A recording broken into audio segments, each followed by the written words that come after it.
Olá, meus irmãos, a paz do Senhor. Deus abençoe.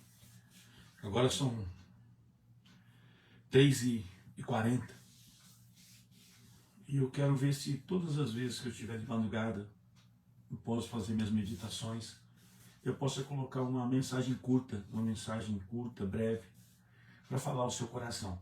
E o texto que Deus colocou no meu coração para iniciar esse propósito de levar a palavra ao teu coração e a palavra de Deus, né, que faz a diferença.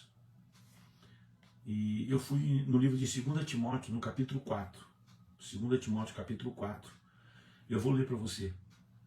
O texto fala o seguinte: eu te encorajo solenemente na presença de Deus e de Cristo Jesus, que há de julgar os vivos e os mortos, por ocasião da sua manifestação pessoal, mediante seu reino.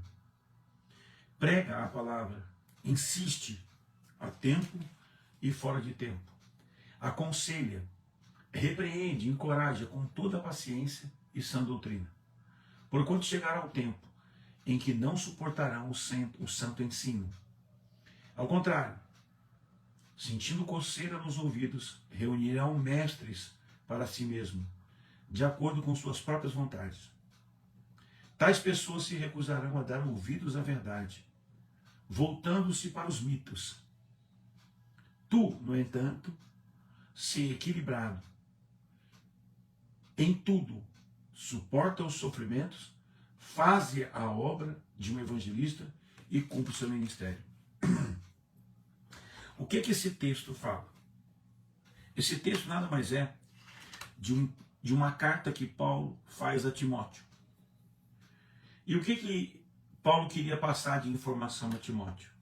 É o seguinte: Paulo estava encorajando Timóteo de forma oficial, encorajando o seu discípulo amado a dar sequência à sua missão, porque Paulo sabia que o seu tempo de vida na terra estava muito próximo de acabar.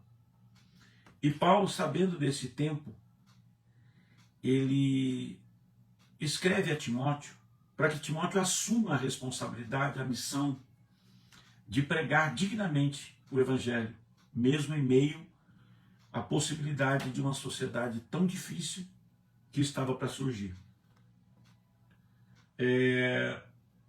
Paulo pede para que Timóteo, o servo do Senhor, deva estar sempre pronto para responder com a palavra às mais variadas necessidades humanas, por meio de conselhos,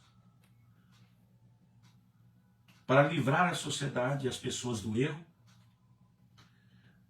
levando ou conduzindo as pessoas ao bom senso e à razão, repreendendo espiritualmente as pessoas, produzindo nelas a consciência pura, encorajando as pessoas a manter-se firmes no propósito da palavra. E em todas as suas manifestações, Paulo propõe a Timóteo sempre primar pela exortação, para que o exercício do ministério se cumpra através do Espírito Santo. Então, o que eu vejo nisso tudo?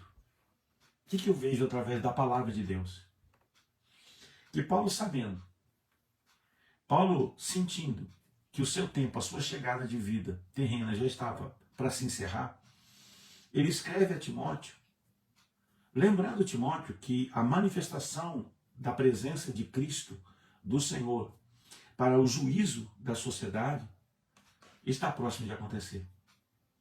E ele exorta Timóteo a se manter firme no propósito, na missão de pregar o Evangelho, mantendo-se firme nos fundamentos de Deus, para que ele não sofra nenhum tipo de mudança em meio à modificação que a sociedade vai exercer, que as pessoas vão exercer. E Paulo anima Timóteo dizendo que isso vai acontecer, mas que ele manifeste essa vontade, protegendo a palavra de Deus, no sentido de manter-se firme nos propósitos que ela determina, para que Timóteo não venha se corromper ou a se perder nesse projeto, nesse plano de Deus que Paulo está transferindo para Timóteo. E ele fala o seguinte: continua aconselhando, continua repreendendo e encorajando as pessoas a terem paciência e se permanecerem na sã doutrina. Quer dizer, é um pedido do Espírito Santo, através de Paulo, para que Timóteo passe esse plano para frente, porque a vida de Paulo estava para se encerrar.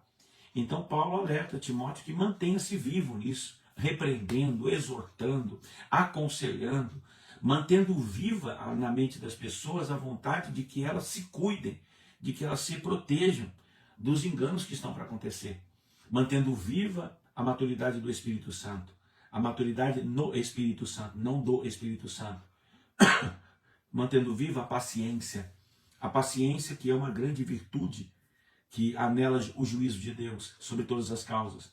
É uma questão de aguardar, não se precipitar, mantendo-se equilibrado, confiante em Deus. É uma demonstração de fé. A paciência é uma virtude de demonstração de fé. Saber aguardar o momento certo é uma demonstração de confiança em Deus. E mantendo-se firme na paciência, na sã doutrina. Quer dizer, Filipenses 4 fala isso. No versículo 6 ele diz assim: não fiqueis ansiosos pelas coisas que acontecem. Vá para o teu quarto, faça orações contando ao Senhor o que está acontecendo. Versículo 8 ele diz, concluindo: até que a resposta de Deus venha, mantenha a sua mente em tudo que é equilibrado, em tudo que é digno, em tudo que é correto. Porque o Senhor, nesse processo de aprovação, vai entrar com juízo, vai entrar com justiça. E o decreto vai ser ao seu favor. Então, eu vejo que o apóstolo Paulo fala a Timóteo, dá essas orientações, porque ele está preocupado com essa sociedade que está para chegar, né? Com essa deturpação do evangelho e da verdade que está para chegar, que é o que nós vivemos hoje de uma forma assustadora, insana.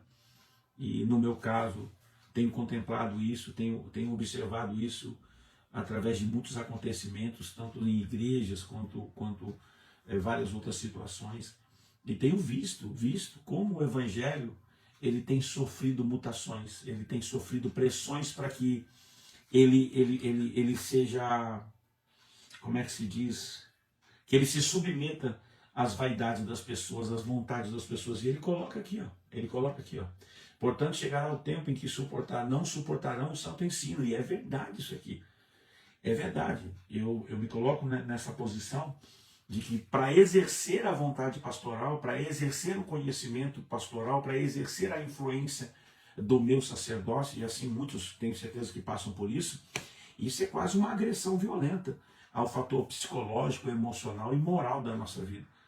Para que você possa manter a visão, não daquilo que nós acreditamos ser o certo, mas daquilo que a palavra diz que tem que ser. E a pressão é terrível em todos os níveis. Em todos os níveis, seja a nível de aconselhamento, seja a nível de direção, seja a nível de condicionar a igreja a um propósito divino, a um propósito de missão divina, daquilo que Jesus propõe para a igreja, né? O desenvolvimento do entendimento sobre o valor da igreja, sobre o valor das obrigações da casa de Deus. Então tudo isso é uma crise cultural, é uma crise espiritual. E Paulo falava sobre isso, que isso ia acontecer. E hoje está aqui, ó, né? As pessoas sentiriam coceiras no ouvido e reuniriam mestres para si mesmo, de acordo com as suas próprias vontades. Meu, isso aqui é fantástico. Essa previsão do apóstolo Paulo, essa inspiração de Deus para ele foi fantástica. Porque é assim, hoje você não tem assim uma linha pastoral, né? Há muitos anos atrás, né, você ia numa igreja, você era batizado na igreja, você estava naquela igreja, então você seguia, você entendia o valor espiritual e moral daquela figura pastoral e a influência que ele tinha espiritualmente sobre a sua vida. Entende?